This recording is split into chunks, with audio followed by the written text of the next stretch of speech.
Hello friends, welcome to your channel MPRM. आशा करती हूँ कि आप सभी स्वस्थ होंगे, निरंतर अपने एग्जाम की तैयारी कर रहे होंगे। आज हम पढ़ने वाले हैं महिला पर्यवेक्षक में पार्ट 1 के क्वेश्चंस को, जिसमें हम पोषण और स्वास्थ्य के क्वेश्चन आंसर सॉल्व करेंगे। इसमें हम 1600 क्वेश्चन सॉल्व करने वाले हैं। कितने? 1600 क्वेश्चन सॉल्व करेंगे। यदि फ्रेंड्स आपका एग्जाम बहुत जल्दी हो रहा है तो प्लीज आप हमें कमेंट करके अपने एग्जाम की डेट बता दीजिए। हम सारे 1600 क्वेश्चन के जितने वीडियो हैं हम आपको लिंक सेंड कर देंगे। यदि फ्रेंड्स आपको हमारा वीडियो थोड़ा सा भी यूजफुल लगता है तो प्लीज वीडियो को लाइक कीजिए, कमेंट कीजिए और चैनल को सब्सक्राइब कीजिए और अपने प्यारे प्यारे फ्रेंड्स के साथ वीडियो को शेयर कीजिए। तो चलिए स्टार्ट करते हैं। हम इससे पहले 600 क्वेश्चन सॉल्व कर चुके हैं। आज हम 600 से आगे करेंगे। पहला क्वेश्चन है, निम्नलिखित में कौन सी बीमारी है जो कि संक्रमण नहीं है, मतलब ऐसी कौन सी बीमारी जिससे संक्रमण नहीं है। तो ये बीमारी हो जाएगी हमारी गांठिया। ये संक्रमक बीमारी नहीं होती। कौन सा रोग है मानव शरीर में श्वेत रक्त कोशिकाओं को प्रभावित करता है? तो जो ल्यूकेमिया है ये ब्लड कैंसर होता है और ये हमारी जो व्हाइट ब्लड सेल होती हैं उनको क्या करता है? प्रभावित करता है। कौन सा पथरी के गठन का कारण नहीं होता? पथरी किसके कारण नहीं बनेगी? तो यदि हम बहुत सारा पानी पिएंगे तो पथरी नहीं बनेगी, लेकिन डायबिटिक मेलाइटिस के कारण जो पथरी है वो बन सकती है। किडनी में बनती है। कहाँ पे बनती है? मोस्टली जो हमारी किडनी होती है उसको प्रभावित करती है। ऑक्सलेट से भरपूर नट्स खाने से भी बनती है, क्योंकि जो किडनी होती है वह कैल्शियम ऑक्सलेट की बनती है। पथरी बनने वाले खाद्य पदार्थों का अत्यधिक सेवन करने से भी पथरी का गठन होता है, लेकिन अत्यधिक पानी पीने से पथरी का गठन नहीं होता। घाव को गंभीर रक्त स्राव होने की स्थिति में आप सबसे पहले क्या करेंगे? यदि घाव है उसमें बहुत ज्यादा रक्त स्राव हो रहा है तो क्या करेंगे? हम साफ कपड़े और हाथ से सीधा दबाएंगे, दवा उस पर डालेंगे। साफ कपड़े से और हाथ से सीधा दवा उस पर डालेंगे।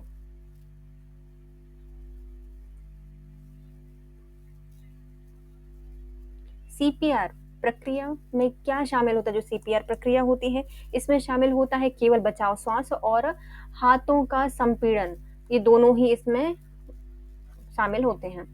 स्तनपान कराने वाली महिलाओं को प्रतिदिन कितना अतिरिक्त कैल्शियम की आवश्यकता होती है? तो कैल्शियम चाहिए है किनको?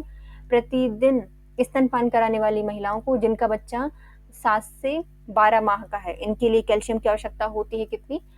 200 mg पर डे। कितनी? 200 mg पर डे इनके लिए कैल्शियम की आवश्यकता होती है।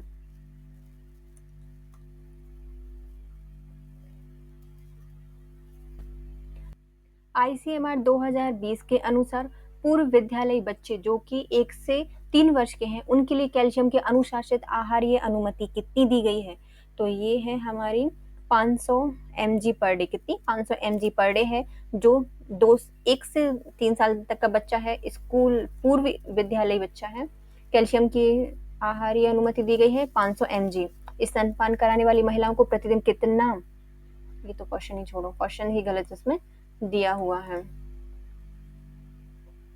एक तितली के आकार वाली ग्रंथि कौन सी हो जाएगी? तितली के आकार वाली ग्रंथि हमारी थायराइड ग्रंथि। कहाँ पे होती है? गले में पाई जाती है।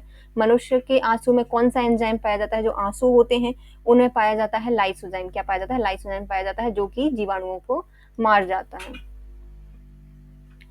पीयूष ग्रंथि के अतिरिक्त हार्मोन स्त्राव से शरीर पर क्या प्रभाव पड़ेगा? यदि पीयूष ग्रंथि है बहुत ज्यादा उसमें स्त्राव हो रहा है हार्मोन्स का तो शरीर का असंतुलन हो जाएगा। क्या हो जाएगा? शरीर असंतुलन हो जाएगा और भीम का शरीर इसमें हो जाता है।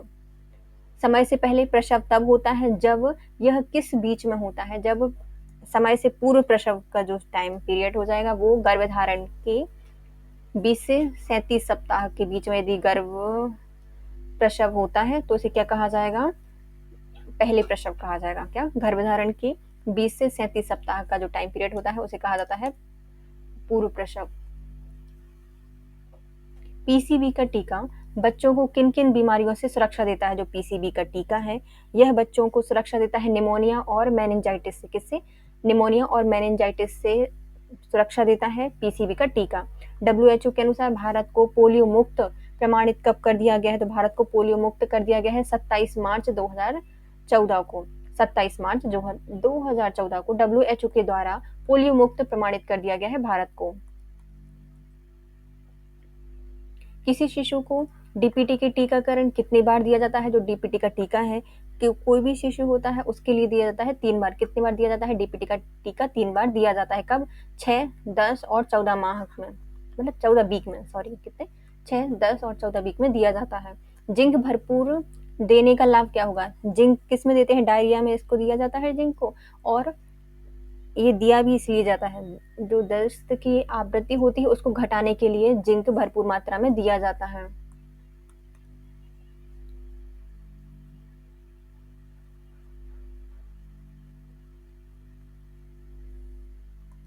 स्यूडोसाइसिस गर्भावस्था क्या होती है? जो स्यूडोसाइसिस गर्भावस्था है, यह कौन सी गर्भावस्था होती है? ये होती है हमारी स्पूरियस प्रेगनेंसी, पैंथम गर्भावस्था और झूठी प्रेगनेंसी। उपरोक्त सभी जो स्यूडोसाइसिस गर्भावस्था होती है, यह पैंथम गर्भावस्था, झूठी प्रेगनेंसी और स्पूरियस प्रेगनेंसीज को कहा जाता है। गर्भावस्था के सभी सकारात्मक संकेत और लक्षण क्या होते हैं? जो गर्भावस्था के सकारात्मक संकेत होते हैं उसके अंतर्गत आता है भ्रूण के अंगों को चेक करना। क्या? भ्रूण के अंगों को चेक करना इसके अंतर्गत आता है। मातृक और गर्भस्थ शिशु के अधिकांश जोखिम के मामले किसके द्वारा ज्ञात किए जा सकते हैं? तो मातृक और जो गर्भस्थ शिशु है इसके अधिकांश जो जोखिम है यह ज्ञात किए जा सकते हैं कार्डियोटोकोग्राफ के माध्यम से।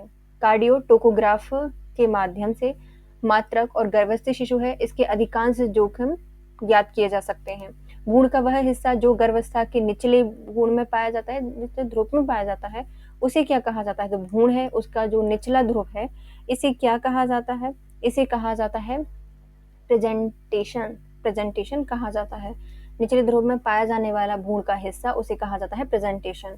गर्भावस्था का स्वागत संकेत क्या होता है? जो गर्भावस्था है इसका स्वागत संकेत के अंतर्गत आते हैं लाइटनिंग होती। क्या होती है? लाइटनिंग होती है। और जो गर्भावस्था की पहली अवस्था होती है उसमें ये संकेत मिलते हैं। गर्भावस्था में ऊर्जा की आवश्यकता बढ़ जाती है क्योंकि इसके लिए अतिरिक्त ऊर्जा चाहिए होती है। जो गर्भस्थ शिशु है उसके लिए ऊर्जा की मात्रा बढ़ जाती है, आवश्यकता बढ़ जाती है, क्योंकि उसके लिए आवश्यकता बढ़ जाती है गर्भस्थ शिशु और गर्भनाल में वृद्धि से, गर्भस्थ शिशु और गर्भनाल की वृद्धि के लिए, और जो मात्र है उसके ऊतक की वृद्धि के लिए। गर्भस्थ शिशु गर्भनाल की वृद्धि के लिए और मात्र ऊतक की वृद्धि के लिए।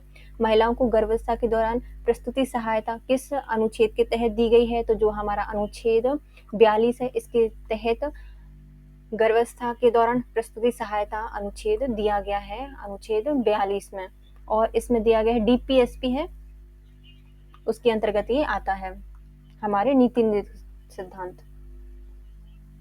मिशन वात्सल्य योजना का उद्देश्य क्या है? जो मिशन वात्सल्य योजना है इसका उद्देश्य है यह बच्चों को सुरक्षित वातावरण प्रदान करती है।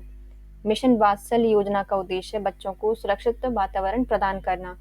मंगल दिवस योजना कब शुरुआत की गई है? तो मंगल दिवस योजना की शुरुआत की गई है 2007 से। कब? 2007 से इसकी शुरुआत की गई है। प्रधानमंत्री मातृ वंदना योजना को पूर्व में किस नाम से जाना जाता था? तो प्रधानमंत्री मातृ वंदना योजना है इसको पहले पुकारा जाता था इंदिरा गांधी मातृत्व सहयोग योजना। इंदिरा गांधी मातृत्व सहयोग योजना के नाम से प्रधानमंत्री मातृ वंदना योजना को जाना जाता था। लसिका आंतों में पेचिस और अवशोषित डैश का परिवहन करती है? तो लसिका आंतों में पेचिस और अवशोषित जो पदार्थ होते हैं उनका क्या कर सकती है? परिवहन करती है। बसा का परिवहन करती है कौन? लसिका। लसिका किसका परिवहन करती है? बसा का। तो लसिका एक लड़की का नाम है, कहाँ आके बस गई? एंजाइम मतलब जो आते हैं उनमें आके बस गई, तो बसा का ये क्या करती है? परिवहन करती है, ये बस से परिवहन करती है। रक्तचाप को मापने के लिए चिकित्सकों द्वारा उपयोग किए जाने वाले उपकरण को क्या कहा जाता है? रक्तचाप है, हम उसको कैसे दिखते हैं? स्फेग्नोमेनोमीटर से देखते हैं। कैसे देखते हैं? स्फेग्नोमेनोमीटर के द्वारा रक्तचाप को देखा जाता है।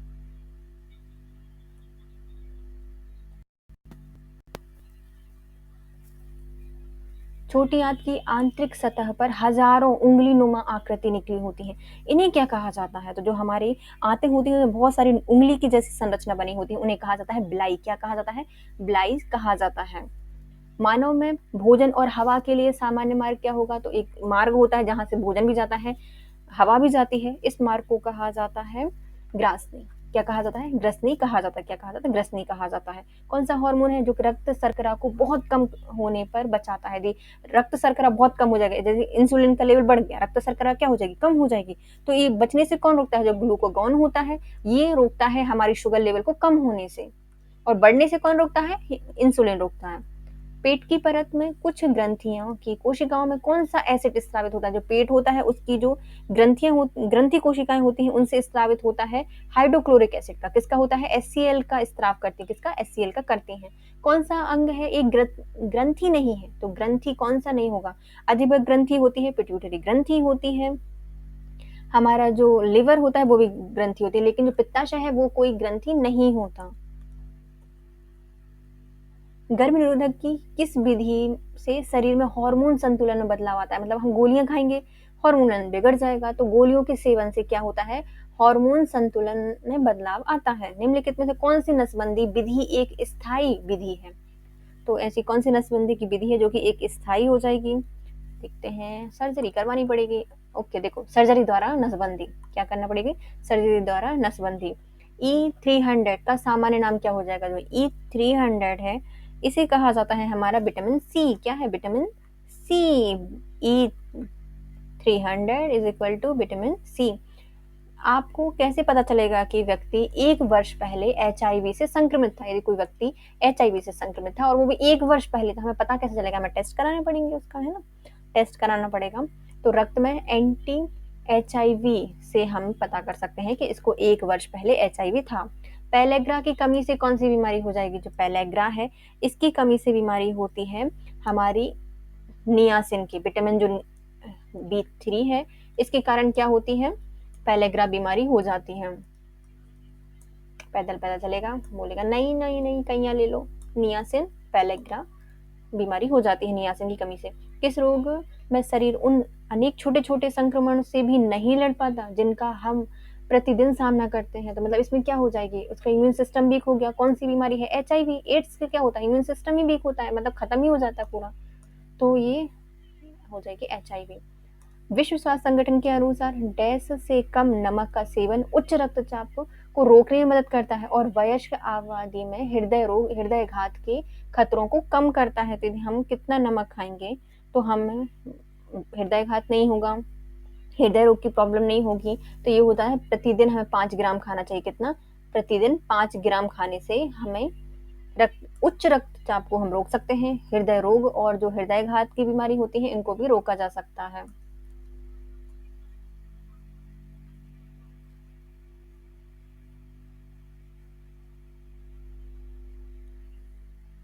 निम्नलिखित में कौन सा एक कोशिकीय जीव कालाजार नामक रोग का कारण होता है? तो कालाजार नामक जो रोग है यह किसके कारण होता है? ये भैया कालाजार हमारे लिशमानिया के कारण।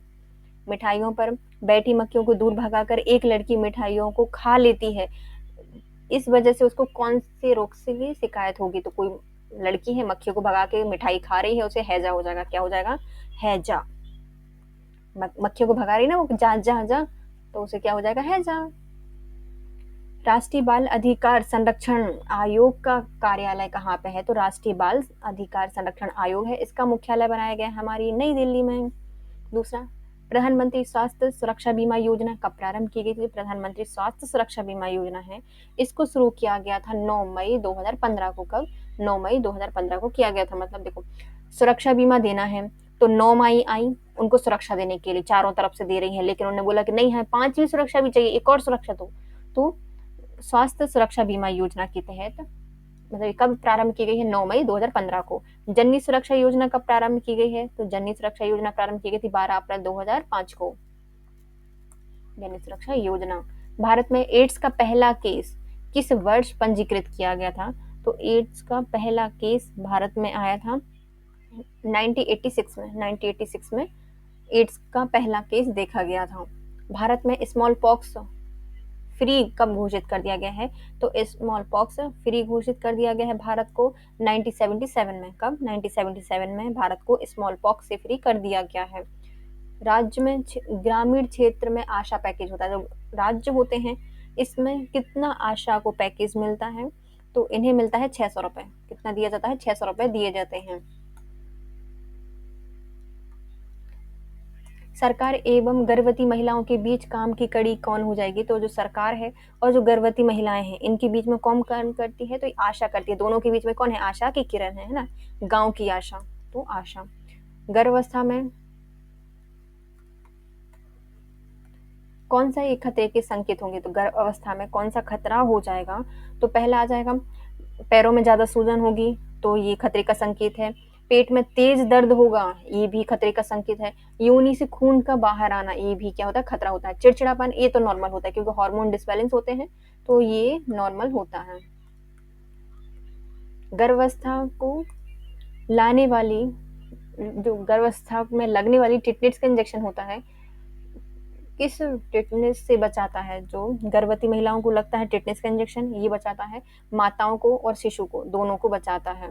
प्रसव पूर्व किसकी जांच कराना आवश्यक होता है? तो प्रसव के पूर्व हमें यूरिन की जांच करानी होती है, खून की करानी होती है, रक्तचाप कराना पड़ता है, वजन देखना पड़ता है और पेट की करानी पड़ती है, आंख की नहीं करानी पड़ती। ऑप्शन सी सही हो जाएगा। यूरिन, खून, रक्तचाप, वजन और पेट की जांच करानी होती है। गर्भवती को दी जाने वाली टीके किस माध्यम से शरीर में पहुंचते हैं? तो जो गर्भवती महिलाएं होती हैं इनको टीका दिया जाता है कैसे? मांसपेशियों के माध्यम से टीका दिया जाता है, मांसपेशियों के माध्यम से।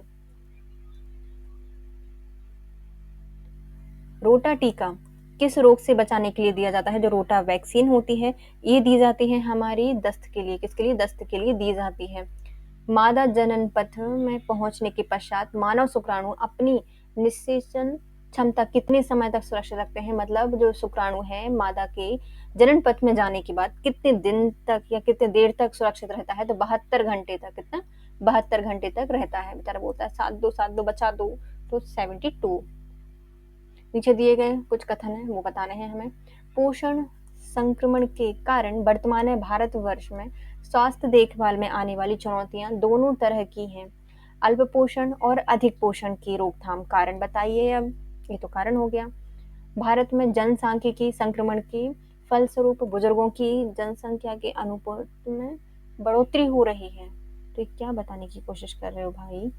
तो पहला सही है लेकिन तो दूसरा गलत है कि हमारे भारत में क्या हो रहा है? पोषण संक्रमण के कारण वर्तमान में दो प्रकार की पोषण स्थिति या चुनौती देखने को मिलती है। पहला आता है अल्प पोषण, दूसरा आता है अधिक पोषण। पहला सही हो जाएगा, दूसरा गलत है। कुपोषण मानव शरीर में विभिन्न रक्षा प्रणाली पर विपरीत प्रभाव डालता है।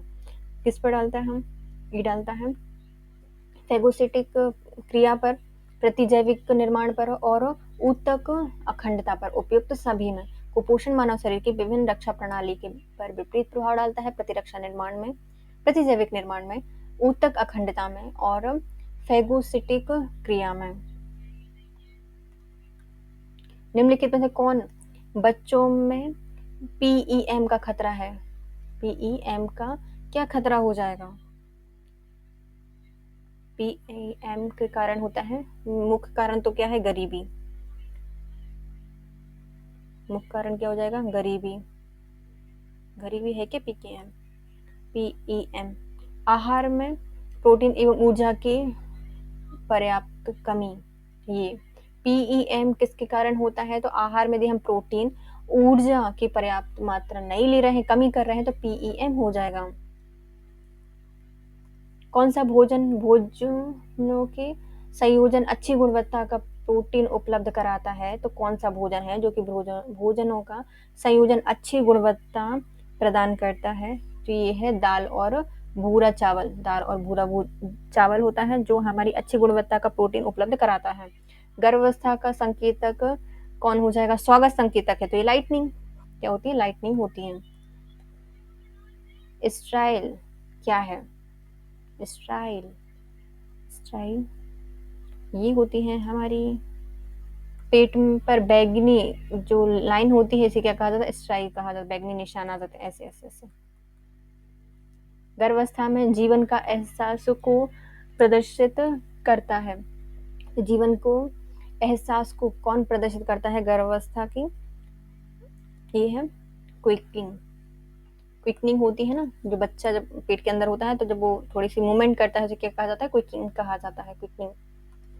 कंगारू मदर केयर के क्या फायदे होते हैं? जो कंगारू मदर केयर है इसके फायदे होते हैं हाइपोथर्मिया के जोखिम को कम कर सकते हैं, स्तनपान बढ़ाते हैं, संक्रमण से बचाव। उपयुक्त सभी कंगारू मदर केयर के फायदे होते हैं। पहला, हाइपोथर्मिया के जोखिम को कम करता है, स्तनपान को बढ़ाता है और संक्रमण से बचाव करता है।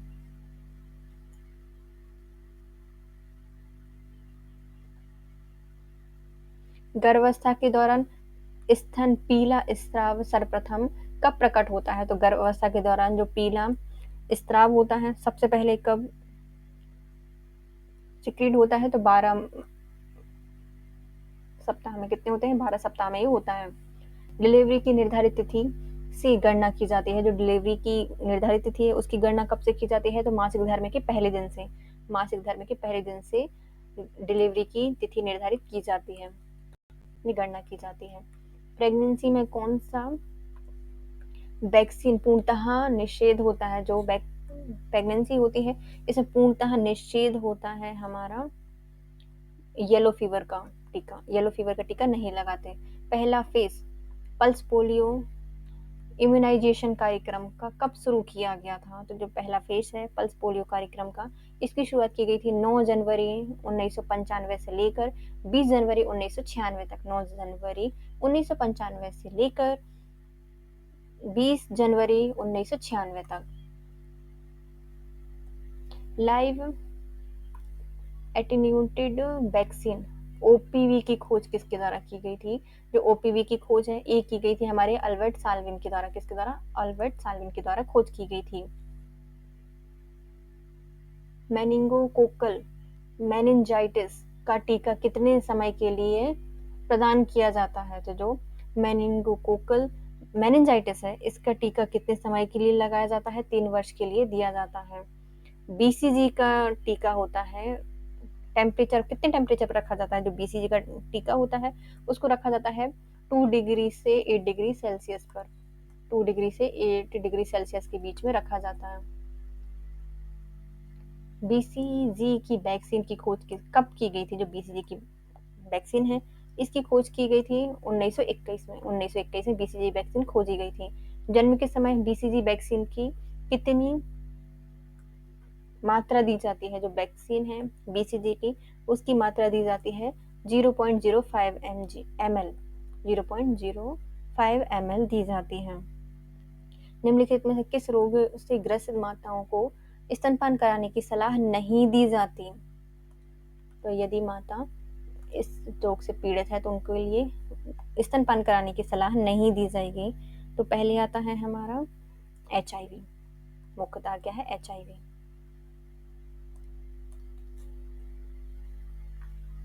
किशोरों में नैतिक विकास के लिए सबसे महत्वपूर्ण कारक कौन सा हो जाएगा? जो किशोर हैं उनका नैतिक विकास करना है तो सबसे महत्वपूर्ण कारक होगा स्वयं आदर्श प्रस्तुत करें, तब वो अनुकरण करेंगे। स्वयं आदर्श प्रस्तुत करना है। मानव शरीर में रक्त की अपर्याप्त आपूर्ति को क्या कहा जाता है? यदि मानव के शरीर में रक्त की अपर्याप्त आपूर्ति है तो इसे कहा जाएगा इस्कीमिया। इस्कीमिया कहा जाएगा। रक्त की अपर्याप्त आपूर्ति के लिए इस्कीमिया कहा जाता है।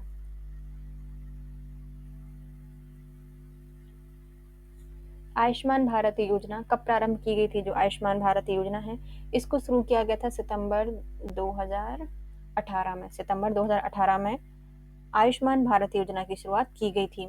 किसी व्यक्ति की क्रियाशीलता बढ़ाने पर प्रोटीन की मात्रा पर क्या प्रभाव पड़ेगा? तो शरीर में क्रियाशीलता बढ़ानी है, प्रोटीन पर क्या प्रभाव पड़ेगा? तो प्रोटीन की मात्रा भी स्थिर रहती है भैया। क्रियाशीलता बढ़ाओ, प्रोटीन कोई फर्क नहीं पड़ेगा। निम्नलिखित में किस विधि का प्रयोग व्यक्ति के आहारीय अंतर्ग्रहण का आकलन करने के लिए किया जाता है? जो आहारीय अंतर्ग्रहण है व्यक्ति का, इसका मापन कैसे कर सकते हैं? खाद्य बारंबारता प्रश्नावली से, कच्चे खाद्य पदार्थों का भार मापन करके, 24 घंटे आहारीय स्मृति से। उपयुक्त सभी से। किसी का आहारीय अंतर्ग्रहण करना है तो खाद्य बारंबारता प्रश्नावली से करेंगे, कच्चे खाद्य पदार्थों के भार मापन से करेंगे और 24 घंटे में आहार स्मृति के द्वारा किया जाएगा। गर्भावस्था के दौरान एक महिला कितनी प्रोटीन की आवश्यकता होती है? जो महिला है तो गर्भावस्था के दौरान उसके लिए कितनी प्रोटीन की आवश्यकता होगी? तो ये हो जाएगी हमारी 20 से 30 ग्राम पर डे। 20 से 30 ग्राम पर डे प्रोटीन की आवश्यकता होती है। स्वस्थ बच्चों का भार डैश की आयु तक उनके जन्म के समय का दुगना हो जाता है। तो जो शिशु है, स्वस्थ शिशु है, उसका भार उसके जन्म से कितना हो जाएगा? दुगना हो जाएगा। 6 माह में दुगना होता है, 12 माह में 3 गुना होता है। 12 माह में 3 गुना और 6 महीने में 2 गुना। बाल संप्रेषण गृह कौन सी सरकार की विशेष योजना है? तो बाल संप्रेषण गृह है, यह योजना चलाई जाती है केंद्र सरकार के द्वारा। समर्पण है, केंद्र सरकार का ही होगा। संप्रेषण गृह है, किसका है? केंद्र सरकार की योजना है। पहली तिमाही पर एक गर्भवती स्त्री का कितना वजन बढ़ जाता है? जो पहली तिमाही होती है उसमें गर्भस्थ जो स्त्री होती है उसका हर उपरोक्त में से कोई नहीं, 2 या 3 किलोग्राम बढ़ता है। ऑप्शन ही नहीं है तो इसमें से कोई नहीं।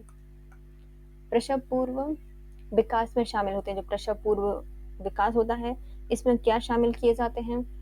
गर्भज अवधि, गर्भधारण, पूर्व अवधि और भ्रूणीय अवधि। तो क्या होती है भैया? भ्रूणीय अवधि होती है।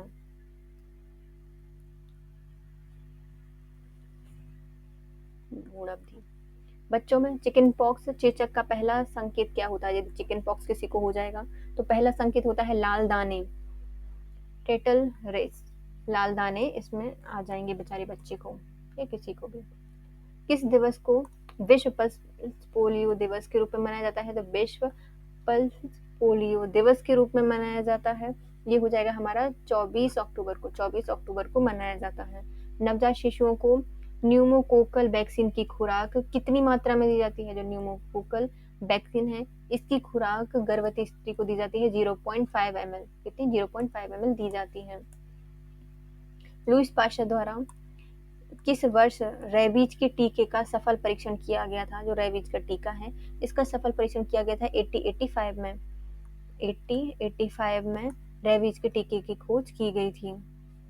प्रत्येक वर्ष राष्ट्रीय टीकाकरण दिवस कब मनाया जाता है? तो राष्ट्रीय टीकाकरण दिवस मनाया जाता है 16 मार्च को। कब? 16 मार्च को मनाया जाता है।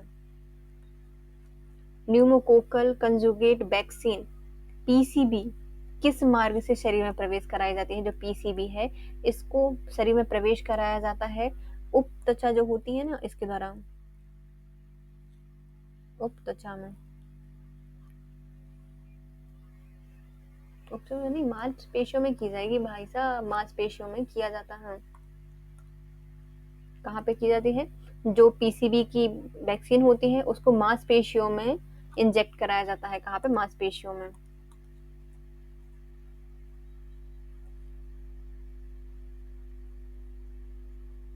Serum institute all India private limited द्वारा कोविड-19 हेतु किस वैक्सीन का निर्माण किया गया था? तो इनके द्वारा बनाई गई थी कोविशील्ड। कहाँ पे है? ये पुणे में है। WHO द्वारा वर्ष 2024 में विश्व प्रतिरक्षीकरण सप्ताह कब मनाया गया था? तो प्रतिरक्षीकरण सप्ताह मनाया जाता है WHO के द्वारा 2024 से मनाया गया। वो भी कब? 24 से 30 अप्रैल, 30 अप्रैल के बीच में विश्व प्रतिरक्षीकरण सप्ताह मनाया गया था। भारत में कोविड-19 का पहला मामला किस राज्य में पुष्टि की गई थी? तो कोविड-19 का जो पहला मामला है कहाँ देखा गया था? केरल में देखा गया था। डीपीटी के टीके को कितने तापमान पर सुरक्षित रखा जाता है? जो डीपीटी का टीका है इसको सुरक्षित रखा जाता है 4 डिग्री से 8 डिग्री सेल्सियस। ये 80 नहीं है ना? 4 डिग्री से 8 डिग्री सेल्सियस के बीच में रखा जाता है डीपीटी का टीका। चिकन पॉक्स रोग के उपचार हेतु किस टीके का प्रयोग किया जाता है? जो चिकन पॉक्स है इस रोग का ट्रीटमेंट करने के लिए बेरीसेला टीका लगाया जाता है। क्या लगाया जाता है? बेरीसेला का वैक्सीन लगाई जाती है। की बात, कोई भी व्यक्ति है उसको यदि हमने वैक्सीन लगा दी फिर क्या होगा? तो जो शरीर है उसमें विषाणु की अपेक्षाकृत कमजोर रूप का अभ्यस्त हो जाता है। जो शरीर होता है विषाणु के अपेक्षाकृत जो कमजोर रूप होता है उसका अभ्यस्त हो जाता है, मतलब प्रैक्टिस हो जाती है कि चलो अब भैया ये वाला विषाणु फिर से आएगा, वायरस आएगा तो ये शरीर फिर से लड़ लेगा। भारत सरकार ने वर्ष डैश तक कुपोषण मुक्त भारत सुनिश्चित करने के लिए राष्ट्रीय पोषण मिशन या पोषण अभियान कब प्रारंभ किया है? तो राष्ट्रीय पोषण मिशन है इसकी शुरुआत की गई थी 2022 में। कब की गई है? 2022 में किया गया था पोषण अभियान। राष्ट्रीय पोषण मिशन की शुरुआत हुई है 2022 में। मतलब ये 2.0 था, ऑप्शन में ऑप्शन है नहीं, तो पोषण कब है 2022 में। एस्ट्रोजन किसके द्वारा उत्पादित किया जाता है? जो एस्ट्रोजन है इसका उत्पादन किया जाता है पुटिका के माध्यम से। कैसे? पुटिका के माध्यम के द्वारा किया जाता है एस्ट्रोजन। एस्ट्रोजनों को कहाँ रखेंगे हम? पुड़िया बना के रख लेंगे, पुटिका के द्वारा इसका स्थापन होता है। विटामिन रोग निरोधी एक सामुदायिक पोषण कार्यक्रम भारत सरकार के किस मंत्रालय के अंतर्गत आता है? जो विटामिन रोग निरोधी एक सामुदायिक पोषण कार्यक्रम है, भारत सरकार के किस मंत्रालय के अंतर्गत आता है? तो ये आता है स्वास्थ्य एवं परिवार कल्याण मंत्रालय के अंतर्गत। स्वास्थ्य एवं परिवार कल्याण मंत्रालय के अंतर्गत आता है।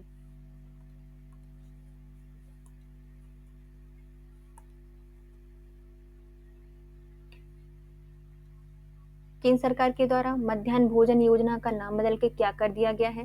तो जो केंद्र सरकार है इसके द्वारा मध्याह्न भोजन कार्यक्रम कब से स्टार्ट किया गया था? 1995 से किया गया था। अब इसका नाम बदल के क्या कर दिया गया है? पीएम पोषण शक्ति योजना कर दिया गया है। पीएम पोषण शक्ति योजना कर दिया गया है। हेपेटाइटिस ए के संचरण का सबसे आम मार्ग क्या होगा? यदि हेपेटाइटिस ए का संचरण करना है, कैसे होता है? तो जो मल ओरल मार्ग होता है इसके द्वारा होता है। और जो बी, सी और ई होता है, ये होता है जो सेक्सुअल ट्रांसमिटेड डिसीज है ना। और विटामिन मतलब जो हेपेटाइटिस ए है वो कैसे होता है? जल के द्वारा होता है। कॉप्लिक स्पॉट लक्षण होते हैं, जो कॉप्लिक स्पॉट आते हैं वो किस में आते हैं? वो आते हैं मीजल्स में। किसमें? मीजल्स में आते हैं कॉप्लिक स्पॉट। मतलब पब्लिक स्पॉट मिलेंगे जुलेंगे वहां पे आ जाएंगे। कॉप्लिक स्पॉट मीजल्स में आते हैं। भारत में मिड डे मील प्रोग्राम किसके द्वारा संचालित किया जाता है? जो मिड डे मील प्रोग्राम है इसका संचालन किया जाता है भारत सरकार के द्वारा। कौन करती है? भारत सरकार करती है। HIV की वायरस की मात्रा को मापने के लिए कौन सा परीक्षण किया जाता है? जो HIV है इसको ज्ञात करना है, मापन करना है तो हम CDP4 काउंट करते हैं। क्या करते हैं? CDP4 काउंट करते हैं मात्रा के लिए। और यदि उसको देखना है तो अलग अलग टेस्ट होते हैं HIV के लिए, है ना। एलिसा होता है ना, एलिसा होता है। लेकिन यदि हम उसकी मात्रा की जांच करनी है तो कौन सा किया जाता है? CDP4 काउंट किया जाता है। संबल और सामर्थ्य किसकी दो उपयोजनाओं के नाम है? तो संबल योजना और जो सामर्थ्य योजना है ये दोनों योजनाएं चलाई जाती हैं मिशन शक्ति के अंतर्गत। किसके अंतर्गत? मिशन शक्ति के अंतर्गत चलाई जाती हैं। फोटोग्राफ ANM के लिए डैश करने में सहायक होता है। जो फोटोग्राम है ANM के लिए किया जाता है। और ये किसके लिए? सुरक्षित प्रसव के लिए। फोटोग्राफ ANM के लिए किया जाता है सुरक्षित प्रसव के लिए। घाव भरने की प्रक्रिया में सहायता करने वाले पोषक तत्व कौन से हो जाएंगे? तो घाव भरने की जो प्रक्रिया में सहायक तत्व होते हैं वो होता है हमारा प्रोटीन। सहायक तत्व में ऑस्टियोपोरोसिस की रोकथाम के लिए किन दो पोषण तत्वों का पर्याप्त सेवन अति आवश्यक होता है? तो जो ऑस्टियोपोरोसिस है मतलब हमारी हड्डियों में क्या हो गए हैं? छेद हो गए हैं, हल्की हो गई हैं, इसके लिए कैल्शियम और विटामिन डी की आवश्यकता होती है। कैल्शियम और विटामिन डी की पर्याप्त मात्रा लेनी चाहिए। हम देखिए 100 क्वेश्चन आज की वीडियो में कंप्लीट कर चुके हैं और पूरे में 700 कंप्लीट हो गए हैं। यदि आपको 1600 क्वेश्चंस की सीरीज चाहिए है तो प्लीज फ्रेंड्स आप कमेंट कर दीजिए, हम आपके लिए लिंक प्रोवाइड कर देंगे। आपको सारे वीडियो एक साथ मिल जाएंगे। मानव शरीर में प्रोटीन जांचने की के लिए क्या करना पड़ेगा? यदि प्रोटीन जांचना है तो हमें क्या करना पड़ेगा? इसके लिए सीरम एल्बुमिन का टेस्ट लगाते हैं। सीरम एल्बुमिन का टेस्ट लगाया जाता है। गर्भवती स्त्रियों में एनीमिया की रोकथाम के लिए गोली 100 mg एलिमेंटल आयरन की गोली दी जाती है। इसकी कितनी संख्या होती है? तो हम 100 mg एलिमेंटल आयरन देते हैं किसी गर्भवती स्त्री को एनीमिया की रोकथाम के लिए। और इसकी संख्या कितनी होती है? 100 होती है। कितनी होती है? 100 की संख्या दी जाती है। भारी काम करने वाली एक वयस्क महिला के लिए अनुशासित दैनिक ऊर्जा सेवन कितना होता है? तो भारी काम करने वाली जो मतलब बहुत सारा काम करती हैं ऐसी वयस्क महिलाओं के लिए जो अनुशासित दैनिक ऊर्जा होती है उसकी संख्या होती है 2400 ग्राम, 2400 किलो कैलोरी। 2400 किलो कैलोरी की आवश्यकता होती है भारी काम करने वाली के लिए। किस एक की उत्पत्ति यकृत का कार्य है? तो यकृत किसकी उत्पत्ति करता है? तो ये करता है यूरिया का निर्माण करता है। निम्नलिखित में से कौन सा विटामिन वसा में घुलनशील है? तो वसा में घुलने वाले विटामिन कौन से हो जाएंगे? विटामिन ए और डी, ये वसा में घुलनशील होते हैं। अधोलिखित में से कौन सा यौगिक एक विटामिन नहीं है? तो ऐसा कौन सा है जो कि विटामिन का एक टाइप नहीं है? ये हो जाएगा हमारा थायरोक्सिन। ये क्या हो जाएगा? ये थायरोक्सिन हार्मोन होता है, जबकि पायरिडॉक्सिन, नियासिन और राइबोफ्लेविन ये सब क्या होते हैं? ये सब विटामिन होते हैं।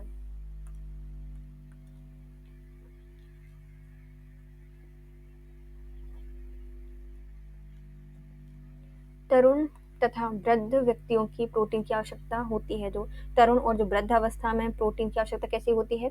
वृद्धों में उच्चतर की आवश्यकता होती है, जो तरुण होते हैं उनके लिए निम्न प्रोटीन की आवश्यकता होती है।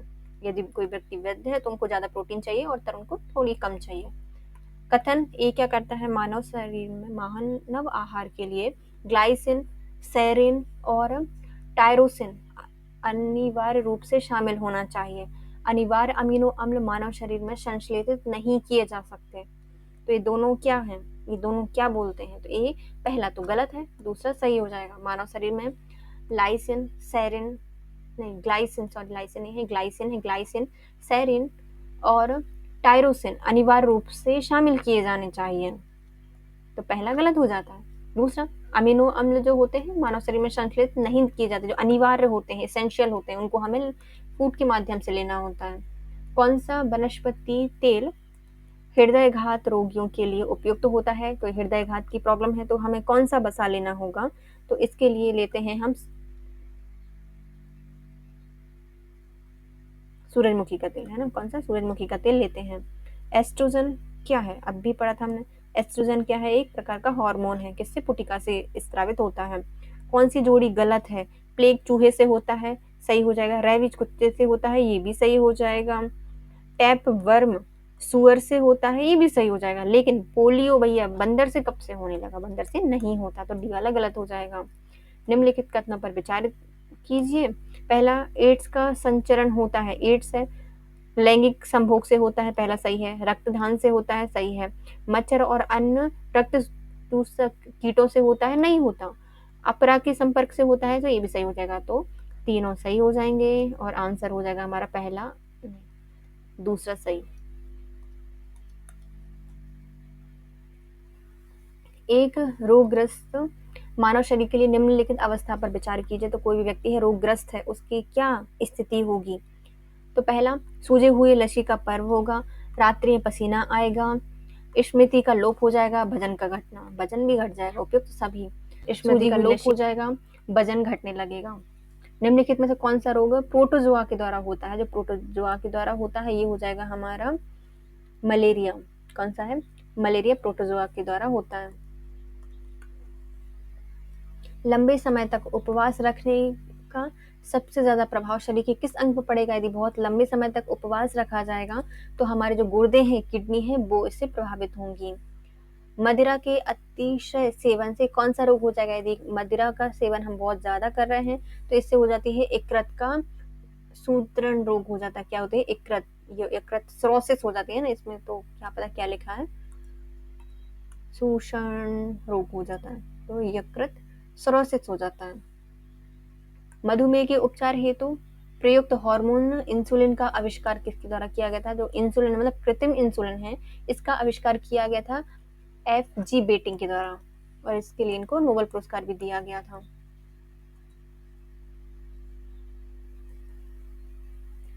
किस प्रक्रिया के द्वारा आहार नली में भोजन जाता है? जो आहार नली है, किस प्रक्रिया के द्वारा उसमें भोजन जाएगा? तो अंतःग्रहण के माध्यम से जाता है। दंत क्षय के परिणाम स्वरूप क्या होगा? यदि दंत है उसका क्षरण हो रहा है तो जो कोमल दंत वक्र है वो होता है। दंत क्षरण ऊपर की गिर गई तो क्या हो जाएंगे? दांत क्या हो जाएंगे? कोमल वल्क हो जाएंगे। एस्ट्रोजन का मूल कार्य क्या होता है? जो एस्ट्रोजन है इसका मूल कार्य होता है मासिक धर्म चक्र को विनियमित करना। मासिक धर्म चक्र को विनियमित करता है एस्ट्रोजन। गर्भ निरोधक गोली का प्रयोग क्यों किया जाता है? जो गर्भ निरोधक गोलियां हैं इनका प्रयोग किया जाता है गर्भ अवस्था से बचने के लिए।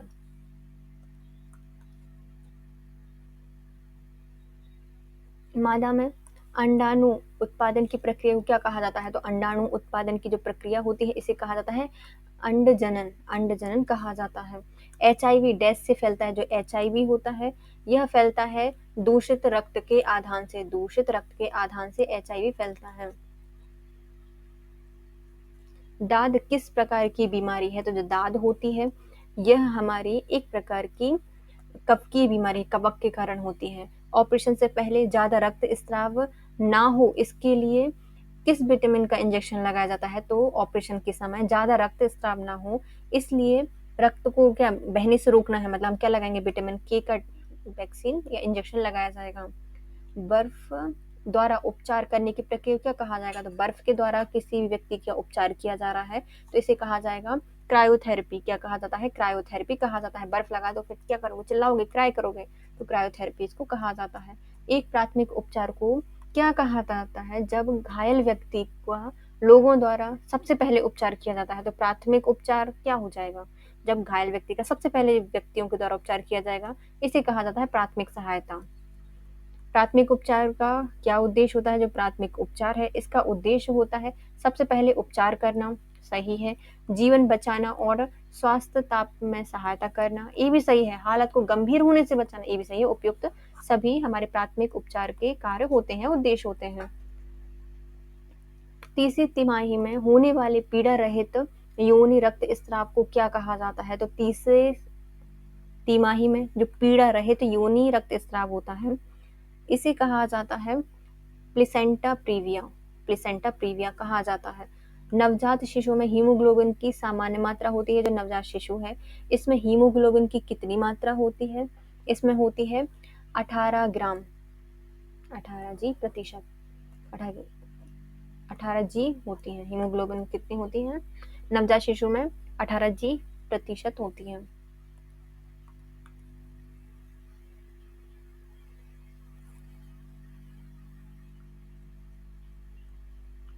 बच्चा रहेगा ठाठ में तभी तो हीमोग्लोबिन कितना है? 18 है।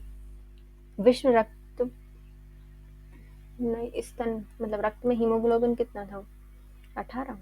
और ये स्तनपान सप्ताह है तो कब मनाया जाता है? अगस्त में मनाया जाता है।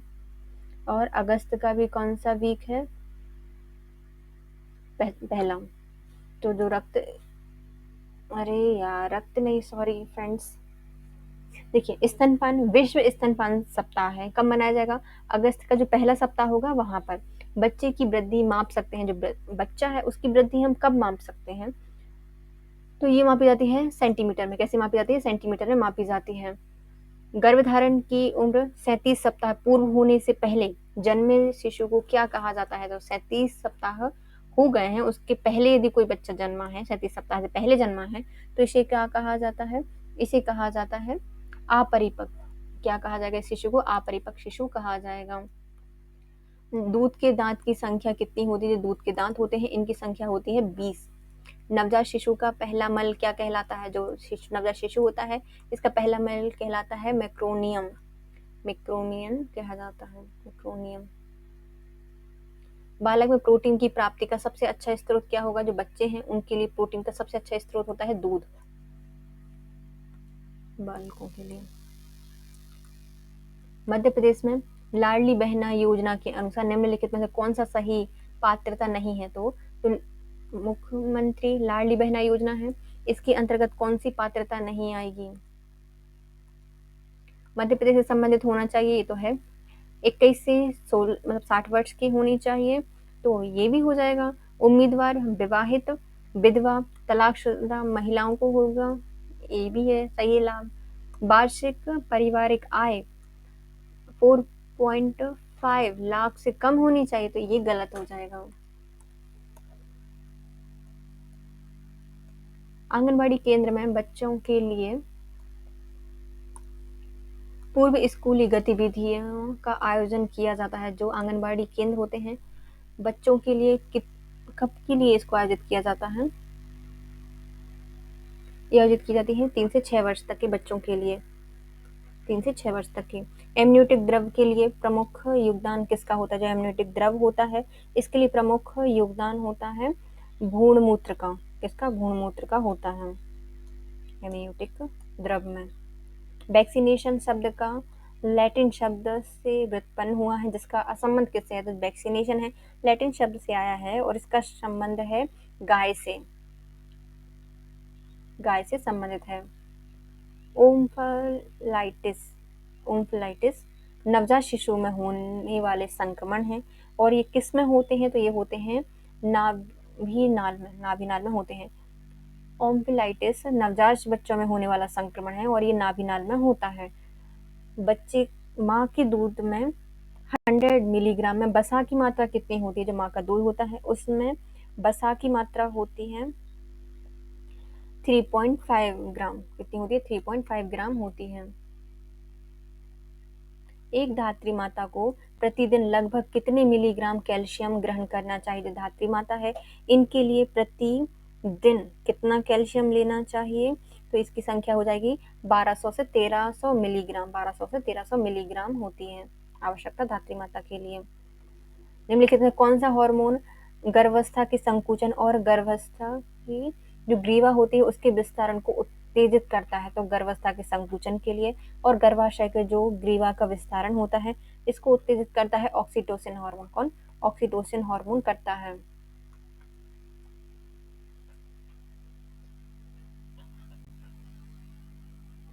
माँ के दूध में कार्बोहाइड्रेट की प्रधानता होती है, तो ये भी सही है। कौन से कार्बोहाइड्रेट की होती है? लैक्टोज कार्बोहाइड्रेट पाया जाता है माँ के दूध में। मनुष्य में तनाव हार्मोन कहा जाता है, जो तनाव हार्मोन है, टेंशन हार्मोन है, ये होता है कार्टिसोल, कॉर्टिसोल, यह तनाव हार्मोन कहलाता है। भ्रूण की रक्षा के लिए कौन सी संरचना जिम्मेदार होती है? जो भ्रूण की सुरक्षा है इसके लिए जिम्मेदार होती है एमनियोटिक द्रव। क्या है? एमनियोटिक द्रव। जनन क्षमता का विकास होता है, जो जनन क्षमता होती है यह किस में होती है? लड़का और लड़की दोनों में होती है। मानव तंत्र में निम्नलिखित में कौन सा एक पाचक एंजाइम नहीं है? तो मानव तंत्र में कौन सा एक पाचक एंजाइम नहीं होता? ट्रिप्सिन होता है, टाइलिन होता है, पेप्सिन होता है, लेकिन गैस्ट्रिन एक कोई सा एंजाइम नहीं होता। आहार नाल एक लंबी नली होती है जो कि विस्तृत होती है, तो मुंह से लेकर गुदा तक, मुंह से लेकर गुदा तक ये होती है। एसीटी, एसीटी हार्मोन स्रावित होता है, जो एसीटी हार्मोन है इसका स्राव होता है पीयूष ग्रंथि से। कहाँ से होती है? पीयूष ग्रंथि से ये होती है। एक आदमी 10 मीटर की दूरी साफ नहीं देख पाता, यह किस रोग से ग्रसित हो जाएगा? तो 10 मीटर की दूरी है, एक व्यक्ति अच्छे से नहीं देख पा रहा है तो इसे कहा जाएगा निकट दृष्टि दोष, मायोपिया कहा जाएगा। ग्रेव का रोग किस कारण से होता है? जो ग्रेव का रोग होता है ये होता है थायराइड की अति सक्रियता के कारण। ग्रेव का रोग कैसे होता है? थायराइड की अति सक्रियता के कारण होता है ग्रेव का रोग। निम्नलिखित में से कौन सी ग्रंथि सेक्स हार्मोन का स्राव करती है? जो सेक्स हार्मोन है इसका स्राव किया जाता है एडिनल ग्रंथि से। एडिनल से ग्रंथि है, एडिनिलिन से होता है, एडिनिलिन से होता है, पीयूष से भी होता है, एडिलिन से होता है। एक मासिक धर्म चक्र के दौरान सामान्यतः निषिक्त अंडों की संख्या कितनी होती है? तो एक मासिक चक्र के दौरान जो अंडे का जनन होता है वह कितना होता है? सिर्फ एक अंडे का उत्पादन होता है। निम्नलिखित में कौन सी कोशिकाएं मानव शरीर में एंड्रोजन हार्मोन को स्रावित करती हैं? जो एंड्रोजन हार्मोन है इसका स्रावन किया जाता है लैंडिंग, किनसे? लैंडिंग कोशिकाओं से किया जाता है। एंड्रोजन है ना, ऐड करना है, एंड्रोजन है ना, ऐड करना है। एंड्रोजन से ऐड मतलब क्या वर्ड से जा रहा है? Androgen, ending, landing, ending, landing, landing कोशिकाओं से होता है। मानव भ्रूण का हृदय कब स्पंदन करने लगता है? जो मानव भ्रूण होता है उसका जो हृदय स्पंदन करने लगता है अपने परिवर्धन के 6ठे सप्ताह से। कब? अपने परिवर्धन के 6ठे सप्ताह से मानव भ्रूण स्पंदन करने लगता है।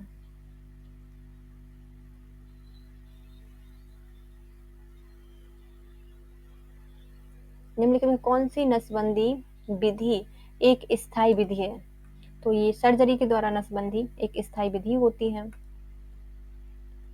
किशोर अवस्था के दौरान स्वास्थ्य प्रजनन तंत्र की विकार के लिए किस प्रकार के आहार की आवश्यकता होती है? तो किशोरावस्था के दौरान स्वस्थ प्रजनन तंत्र के विकास के लिए किस प्रकार के आहार की आवश्यकता होती है? तो आहार हमें क्या लेना पड़ेगा? संतुलित, है ना? पोषण की दृष्टि से संतुलित आहार की आवश्यकता होती है। डैश अंगों में वृद्धि एवं विकास के पश्चात गर्भ बन जाता है। तो जब बच्चे का कौन सा अंग बन जाएगा? तो भ्रूण अंगों में वृद्धि एवं विकास के पश्चात गर्भ बन जाता है। एबोला क्या है? तो जो एबोला है यह एक प्रकार का वायरस है, पश्चिमी अफ्रीका में सीमित एक वायरस या विषाणु रोग है। बच्चों में प्रोटीन की कमी से कौन सी बीमारी हो जाएगी? प्रोटीन कमी है, क्वाशीओरकर हो जाएगा। और एनर्जी भी कमी होती है तो मरासमस हो जाते हैं। निम्नलिखित कौन सा यौन संचारित विषाणु जनित रोग है? तो यौन संचारित विषाणु जनित रोग हो जाएगा एड्स। निम्नलिखित कौन सा यौन संक्रमण रोग हमारे प्रतिरक्षा तंत्र को प्रभावित करता है? तो HIV एड्स। जननांगी हर्पीज संक्रमण डैश के कारण होता है? जो जननांगी हर्पीज संक्रमण है यह प्रभावित करता है विषाणु के कारण होता है। किसके कारण होता है? विषाणु के कारण होता है। आपको कैसे पता चलेगा कि कोई व्यक्ति 1 वर्ष पहले HIV से संक्रमित था? तो हमें क्या देखनी पड़ेगी? रक्त में एंटी HIV एंटीबॉडीज के द्वारा हम इसका पता लगाएंगे। कौन सा अपने आप में एक संतुलित आहार होता है? तो अपने आप में संतुलित आहार है दूध। अपने आप में एक संतुलित आहार होता है। नेक्स्ट आता है निम्नलिखित में से किस खाद्य पदार्थ में आयरन प्रचुर मात्रा में होगा? तो जो गुड़ होता है उसमें आयरन प्रचुर मात्रा में होता है। मछली से प्राप्त कॉड लिवर ऑयल किस विटामिन का समृद्ध स्रोत है? जो कॉड लिवर ऑयल है यह समृद्ध स्रोत होता है विटामिन डी का। कौन सा? विटामिन ए भी होता है और विटामिन डी भी इसमें भरपूर मात्रा में होता है। साइनोकोबालामीन विटामिन मानव में निर्मित होता है। तो साइनोकोबालामीन है विटामिन B12 को कहा जाता है, मानव में निर्मित रूप में होता है।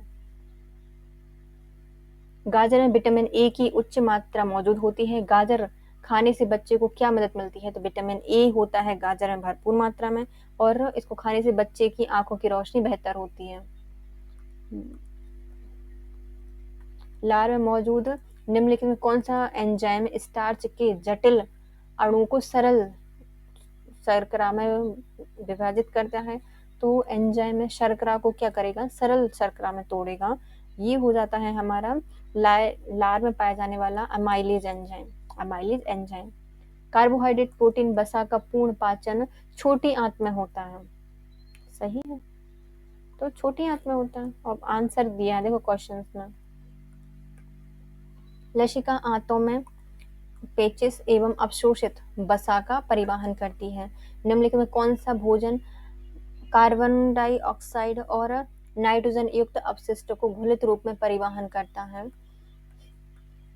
तो भोजन में कार्बन डाइऑक्साइड और जो नाइट्रोजन युक्त पदार्थ होते हैं उनको घुलित रूप में परिवहन करता है। किसके द्वारा परिवहन किए जाते हैं? ये किए जाते हैं प्लाज्मा के द्वारा। किसके द्वारा? प्लाज्मा के द्वारा। किस प्रक्रिया के दौरान आहार नली में भोजन जाता है? जो आहार नली है उससे भोजन जाता है। कैसे? अंतःग्रहण के माध्यम से। कैसे? अंतःग्रहण के माध्यम से जाता है। नेक्स्ट आता है भोजन में प्राप्त ऊर्जा को कैसे मापा जाता है? जो भोजन से प्राप्त होने वाली जो ऊर्जा होती है इसको हम मापते हैं कैलोरीज के माध्यम में। पाचन तंत्र के चरण निम्नलिखित में से सही क्रम क्या हो जाएगा? तो जब पाचन हम खाने को अंदर ग्रहण करते हैं उसे अंतर्ग्रहण कहा जाता है, फिर उसका क्या होगा? पाचन होगा, फिर अवशोषण होगा, फिर उत्सर्जन हो जाएगा। रक्तचाप को मापने के लिए चिकित्सकों द्वारा उपयोग किए जाने वाले उपकरण का नाम बताइए। रक्तचाप को मापना है स्फेग्नोमेनोमीटर से मापेंगे। कुपोषण का एक प्रकार PEM का पूरा नाम क्या है? तो PEM जो है इसे कहा जाता है प्रोटीन एनर्जी कुपोषण, प्रोटीन एनर्जी मालन्यूट्रिशन कहा जाता है। शैशव अवस्था में सर्वाधिक आवश्यकता होती है। जो शैशव अवस्था है इसमें सबसे ज्यादा आवश्यकता होती है प्रोटीन की। क्या होती है? प्रोटीन की सबसे ज्यादा आवश्यकता होती है।